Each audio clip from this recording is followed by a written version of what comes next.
Hello, my wonderful, beautiful friends, guys. Welcome back to our /MaliciousCompliance, where people follow orders to the letter to spite somebody. And in today's episode, people are getting back at workplace Karens and power-tripping bosses. And OP tells a story about the time he dealt with a super entitled Karen boss and ends up destroying her career. Guys, I hope you enjoy the stories. Hit subscribe if you're not subscribed. And as always, you can send or link your post to this email right here. Let's dive in.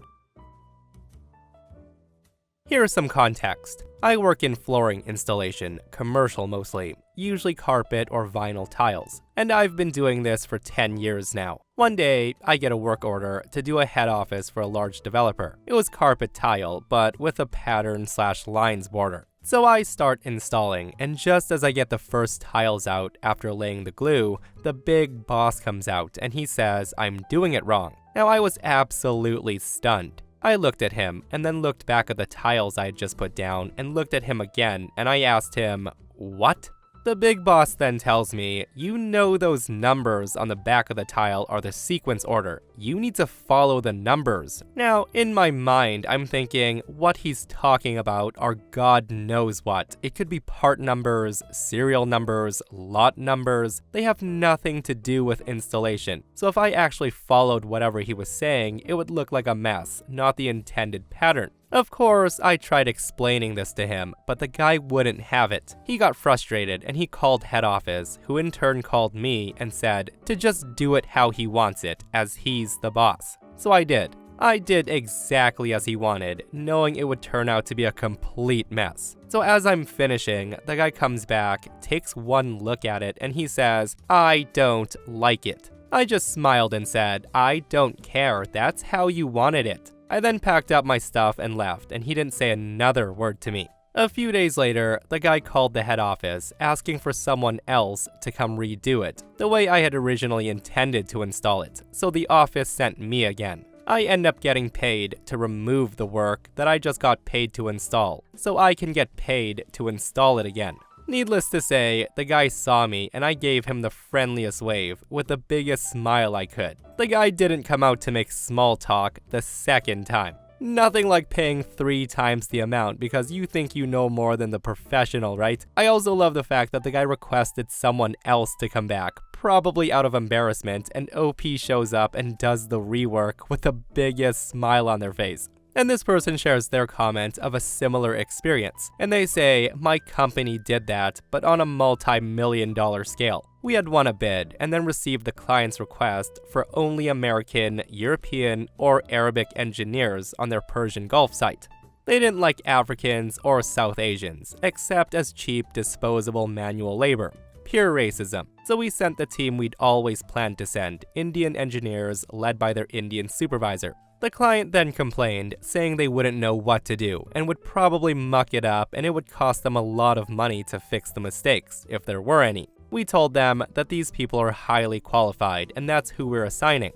Well, they got put up in the accommodations used for the manual laborers, basically huts, cots, outhouses, and food trucks, in the Arabian sun at 130 degrees. Meanwhile, the professionals of the right color get private rooms, air conditioning, and restaurant-quality food service. So our management stopped work, until they put our professionals in the same accommodations as the others. They still got treated like dirt, but at least they had AC, a mattress, and real food. At contract renewal time, the client went with another, more accommodating company. At this point, we appeared to have lost a multi-million-dollar contract for being non-racist, except the competitor lacked the staff and expertise. The guys basically came in and they messed everything up. Everything that could go wrong went wrong. 4 months later, with work suffering and barely any progress made, the client came back and asked if we would pick up where we left off. We responded, of course, we would love to come back, but our rates have changed. That fixed 3-year rate you beat out of us is no longer available. We get annual escalations starting now. They agreed, and we sent the same team back, of course, to get everything back on track. And this time, they were treated so much better. Nobody complained or said a single word. So I work at a well-known, huge grocery store in the bakery/deli. I've been in the general area now for 3 years, been in management, and recently stepped down this year to focus on college. In early July, I turned in my letter of resignation, letting them know that August 13th would be my last day. It's about mid-July when I told them this, and we've got an audit going on. That means basically everything has to be perfect. They ask you questions about your job, and everything has to be on code, etc. Now, up until this point, we've been having an issue with staffing, because instead of hiring employees full-time, they hire everyone part-time, and I'm the only full-time employee in my department. Because of this, there's never enough people to work, and they'll schedule 4 people working 3 or 4 hour shifts one night, and then the next one person will be closing alone the entire night. That's usually me. I'm fine with that. I enjoy working alone. But this night was extra stressful with all the extra work I had to do because of the audit. I was all alone the night in question, working a shorter shift than usual. We tend to close the deli around 8 p.m. and have 2 hours to clean up. On this day, however, I was scheduled till 8:30 p.m., and I spoke to my managers about it and got permission to close at 5, so I could take a lunch break and have 2 hours to close up.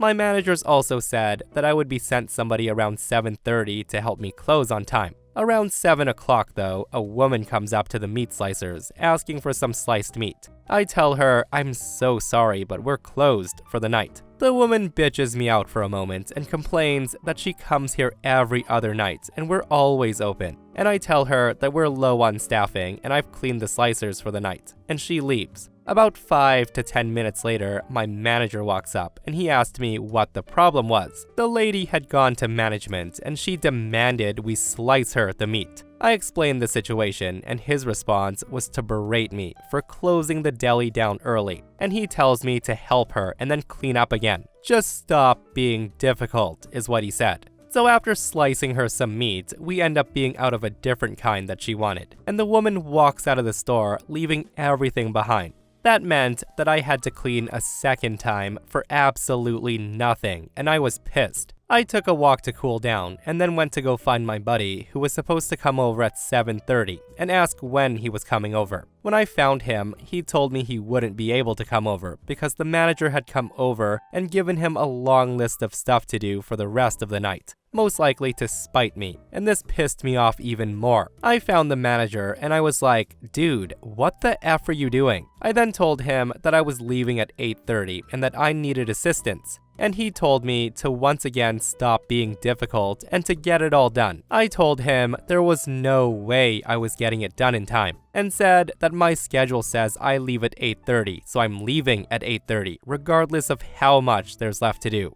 Now, I guess he hadn't gotten the memo that I was quitting soon, and so in his response, he tells me if I can't do my job well enough, that maybe I should start looking for another job.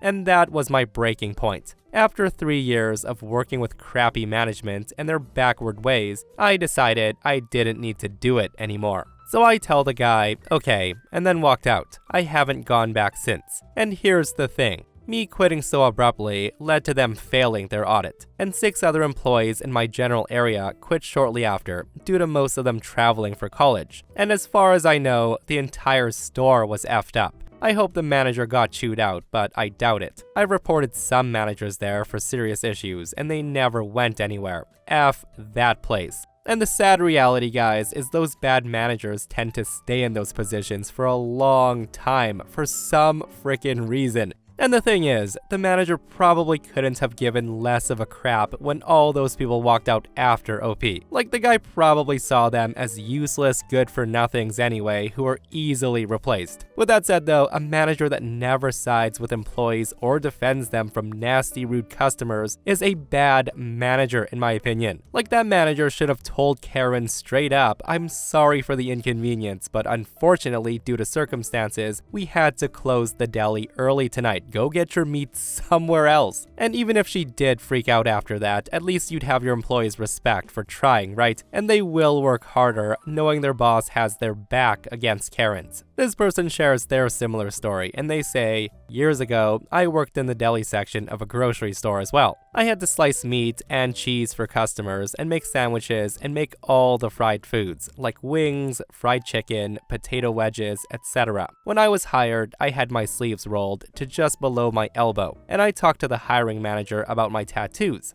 It wasn't an obnoxiously loud sleeve or something. It's the names of my kids, so nothing offensive. Anyway, about a year after I'm there, a new manager comes in and decides that tattoos and piercings are against dress code. Anyone with piercings had to take them out, and anyone who had tattoos had to cover them up. Since my tattoos go all the way down to my wrists, I asked if that went for me as well, because I'm handling people's food all day, and if my sleeve gets dirty, I don't want it near someone's sandwich or something. The new manager just scoffed at me and told me that I should have thought about future employment when getting my tattoo, so I figured I can't break the rules, so I won't. The next day, as the main bosses of the store were walking around, I had my sleeves down to my wrists, but I was making fried chicken, so my shirt was soaked in the chicken blood all the way up to my elbows. We had to cook 3 boxes every morning, about 150 pounds of chicken, and I was halfway through the 3rd box, and that's when they yelled at me to stop what I was doing and asked why I didn't have my sleeves rolled up. I just innocently told them, well, the manager didn't want me having tattoos exposed. I'm told to keep them covered at all times. They didn't answer me. One just stared in disbelief, and the other looked like he was trying to set me on fire with his mind. So I said, well, if there's nothing else, I'm almost done here. I'll start making sandwiches. They told me to go ahead and go home for the day. As far as I know, they ripped the new manager a new one, and in retaliation, the new manager tried to fire me. But since it was documented that I asked about long sleeves being unsanitary, he can't fire me for following the rules he set in place. The guy then tried to cut my hours, so I said that I felt like that was retaliation for the sleeves thing, and I would need to speak with a lawyer. The manager then comes up with a plan, and he told me I was allowed to have my sleeves rolled up while working behind the counter, but everywhere else I would have to have them covered. To which I responded, I've actually found another job. Have the day your employees think you deserve. I quit on the spot, and as far as I know, a month later when I came back with my mom to do some shopping, I asked around and the new manager wasn't there anymore. The guy was transferred to another store. Okay, so reading these delicious stories reminds me of my own malicious compliance story that happened over 20 years ago. I had worked about 2 years at this point for an MSP, at the time called a systems integrator. They generously paid the engineers and techs to obtain industry certifications. I started out as an on-call contractor setting up desktops, and then they hired me full-time after 3 months. By the time the malicious compliance occurred, I had worked my way up to junior level engineer. One day, I get called to the boss's office to meet with him, the owner, and the salesperson. The owner then told me with a gleam in his eye that the company just landed a major high-profile client, our city's pro basketball team, and they've agreed to give us a small task to prove ourselves. I was to install and configure backup software on their Windows server, which is important for later, and to test to ensure it works. The team offered the carrot of not only signing a long-term support contract, but also a recommendation to their business partners and other teams if I was successful.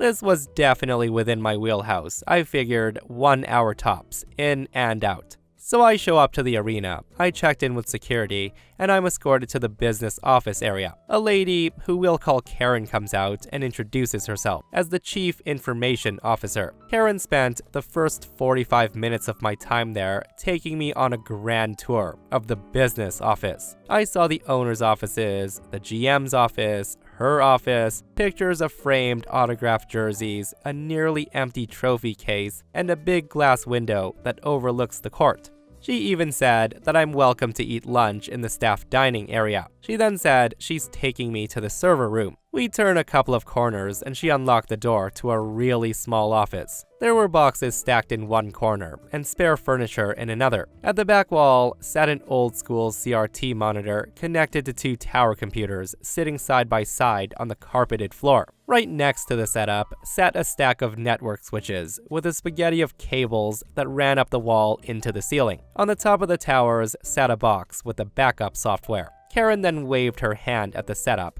and then pointed to a sheet with some handwriting on it. She then said I should have everything I need, and she'll be in her office if I had any questions. She left me to it, so I start assessing the situation. I quickly saw the first problem. The server was already set up to run backups, but going by the status report on the screen, backups hadn't been running for months. The software was only an add-on module to back up email folders, so using the credentials on the sheet, I logged into the Windows server running Exchange to handle all the email. I tried to look at different settings, and I quickly realized that I only had limited permissions. I walked back to Karen's office, and so far, Karen's been pretty chill. But suddenly, Karen flips the Karen switch on. I say to her, okay, 2 problems. First, I need admin permissions to do the work you need done. Second, and before I could finish my sentence, Karen says, why do you need admin permissions? I say to her, to install and configure the backup software. Now, this software is also... She then stops me right there and says, why can't you use the account I gave you? What are you trying to pull here?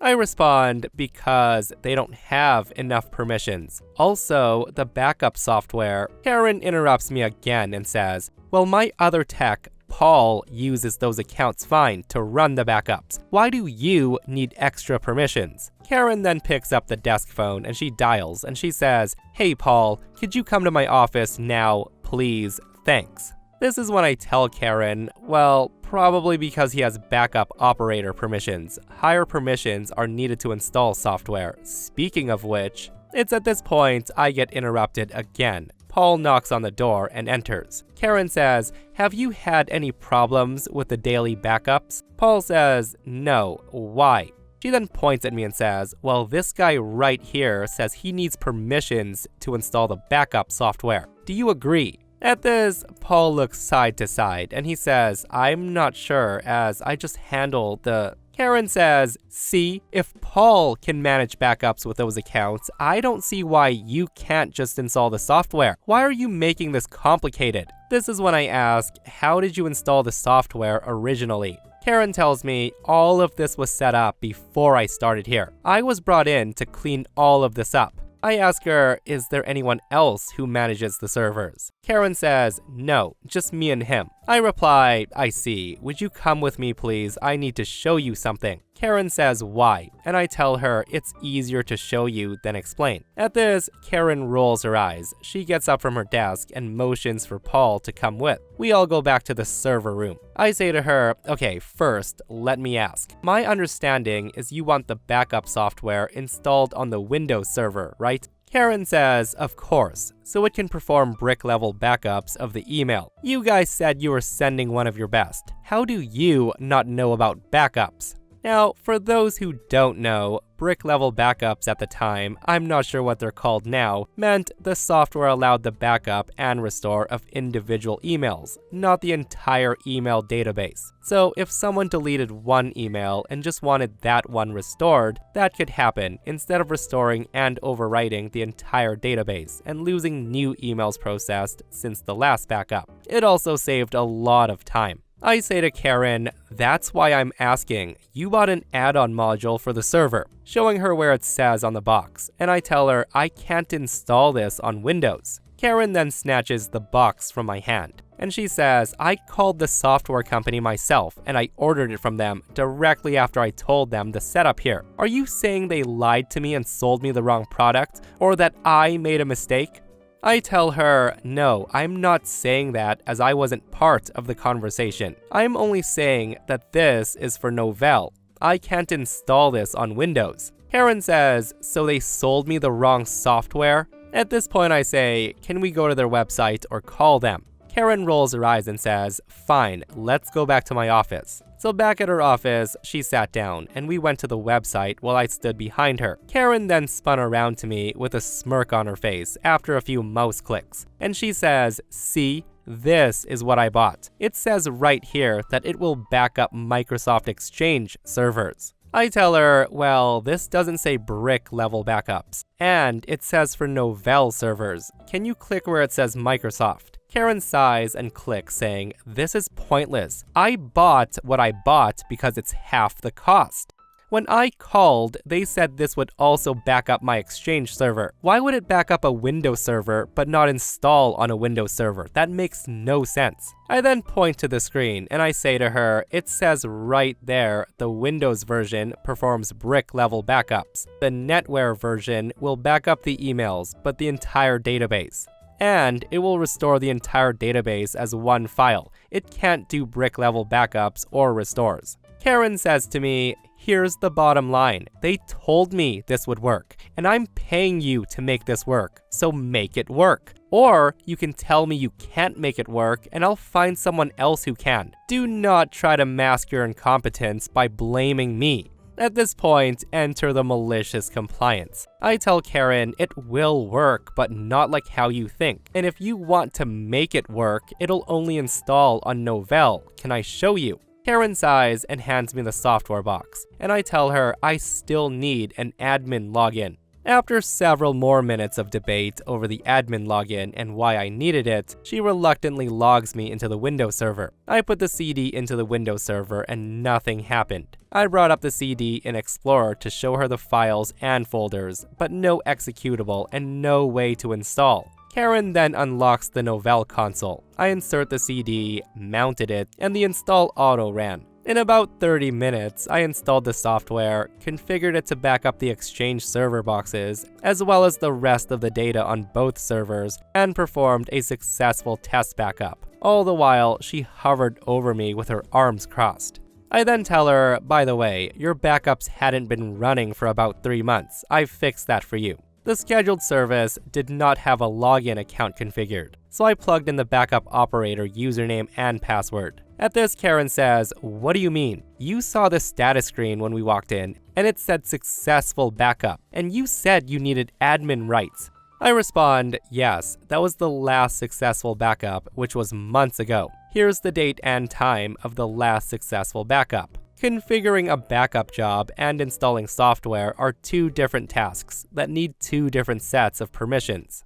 At this, Karen stomped to the door and opened it, and she yelled for Paul. When Paul arrived, she lit into him so loudly that somebody from the cubicles came into the room to see what the problem was. I still feel bad about that because it wasn't Paul's fault. After 3 hours, I left, and I immediately called my boss from the car, explaining exactly what happened. Sure enough, Karen already called. My boss reassigned my other client, and he asked me to come back. When I got back to the office, the owner, my boss, and I went to the conference room, and we set up a conference call with Karen and the backup software support team. They looked up Karen's account and then politely explained that according to the notes, they told Karen to buy the Windows version for brick-level backups, but Karen balked at the price, so they offered her the Novell version, with the caveat that it would perform entire Exchange database backups and user folders only. Karen now insisted that they only sold her what they sold her because she threatened to buy their competitor's software. After she demanded a supervisor, the supervisor got on the call and said that Karen needed to buy the correct software. Karen huffed and puffed and tried playing the "do you know who I work for" card, but they wouldn't budge. She had no other choice.